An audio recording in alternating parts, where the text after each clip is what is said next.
Please welcome to my channel friends. ಇವತ್ತು ನಾನು ಇನ್ಸ್ಟೆಂಟಾಗಿ ಮಾಡುವಂಥ ರವೆ ಉತ್ತಪ್ಪವನ್ನು ಮಾಡೋದನ್ನು ತೋರಿಸ್ತಾ ಇದ್ದೀನಿ. ಅದು ತುಂಬಾ ಸಾಫ್ಟ್ ಆಗಿರುತ್ತೆ, ತುಂಬ ಟೇಸ್ಟಿಯಾಗಿರುತ್ತೆ. ಮಕ್ಕಳಿಂದ ಹಿಡಿದು ದೊಡ್ಡದವ್ರಿಗೂ ತುಂಬಾ ಇಷ್ಟ ಆಗುತ್ತೆ. ಅದು ಬನ್ನಿ ಅದು ಹೇಗೆ ಮಾಡೋದು ಅಂತ ನೋಡೋಣ. ಫಸ್ಟು ಅವಲಕ್ಕಿ ತೊಗೊಂಡಿದ್ದೀನಿ, ಅದನ್ನು ತೊಳ್ಕೊಬೇಕು ಚೆನ್ನಾಗಿ.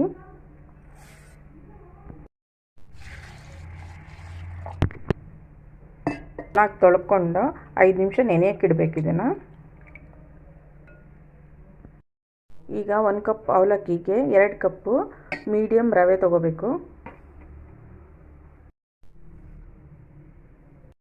ಇಲ್ಲಿ ನೆನೆಸಿರೋ ಅಂಥ ಅವಲಕ್ಕಿನೂ ಹಾಕೋಬೇಕು. ಸ್ವಲ್ಪ ನೀರು ಹಾಕ್ಕೊಂಡು ರುಬ್ಕೋಬೇಕು. ಚೆನ್ನಾಗಿ ರುಬ್ಕೋಬೇಕು ನೈಸ್ಗೆ. ಈಗ ರುಬ್ಕೊಂಡು ಆಗಿದೆ. ಇವಾಗ ಒಂದು ಬೌಲ್ಗೆ ಹಾಕೋಬೇಕು. ಈ ರುಬ್ಬಿರೋ ಅಂಥ ಹಿಟ್ಟಿಗೆ ರುಚಿಗೆ ತಕ್ಕಷ್ಟು ಉಪ್ಪು ಹಾಕೋಬೇಕು. ಗಿಡ ಏನು ಹಾಕಕ್ಕೆ ಹೋಗ್ಬಾರ್ದು. ನಾವು ದೋಸೆ ಹಿಟ್ಟಿನ ಹದಕ್ಕೆ ಇದನ್ನು ರೆಡಿ ಮಾಡ್ಕೋಬೇಕು. ದೋಸೆ ಹಿಟ್ಟಿನ ಹದಕ್ಕೆ ರೆಡಿಯಾಗಿದೆ ನೋಡಿ. ಇದನ್ನು ನೆನೆಸೋ ಅಷ್ಟು ಅವಶ್ಯಕತೆ ಏನಿಲ್ಲ, ರುಬ್ಬಿದ ತಕ್ಷಣವೇ ಮಾಡ್ಕೋಬೋದು. ಬೌಲ್ಗೆ 1 ಕಪ್ಪಷ್ಟು ಈರುಳ್ಳಿ ಕಟ್ ಮಾಡ್ಕೊಂಡಿದ್ದೀನಿ, ಸ್ವಲ್ಪ ಕ್ಯಾರೆಟ್ ತುರಿ, ಸ್ವಲ್ಪ ಟೊಮೆಟೊ, ಸ್ವಲ್ಪ ಕೊತ್ತಂಬರಿ ಸೊಪ್ಪು, ಸ್ವಲ್ಪ ಸಣ್ಣದಾಗಿ ಹೆಚ್ಚಿರುವಂಥ ಹಸಿಮೆಣಸಿನ್ಕಾಯಿ, ಸ್ವಲ್ಪ ಹಸಿ ತೆಂಗಿನಕಾಯಿ ಎಲ್ಲ ಚೆನ್ನಾಗಿ ಮಿಕ್ಸ್ ಮಾಡಿ ಇಟ್ಕೋಬೇಕು. ಇವಾಗ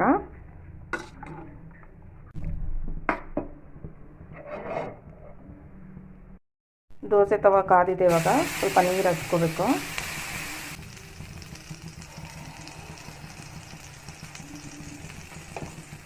ಇದ್ರ ಮೇಲೆ ಈ ಮಿಕ್ಸನ್ನ ಹಾಕಬೇಕು, ಈರುಳ್ಳಿ ಎಲ್ಲನೂ. ಈಗ ಚೆನ್ನಾಗಿ ಸ್ಪ್ರೆಡ್ ಮಾಡಬೇಕು ಹಿಂಗೆ ಕೈಯಲ್ಲೇ. ಸ್ವಲ್ಪ ತುಪ್ಪ ಇಲ್ಲ ಬೆಣ್ಣೆಯನ್ನು ಹಾಕಬೇಕು. ಎಣ್ಣೆ ಹಾಕೊಳ್ಳೋರು ಎಣ್ಣೆ ಹಾಕ್ಕೋಬೋದು, ಬೆಣ್ಣೆ ತುಪ್ಪ ಹಾಕ್ಕೊಂಡ್ರೆ ಟೇಸ್ಟ್ ಚೆನ್ನಾಗಿರುತ್ತೆ.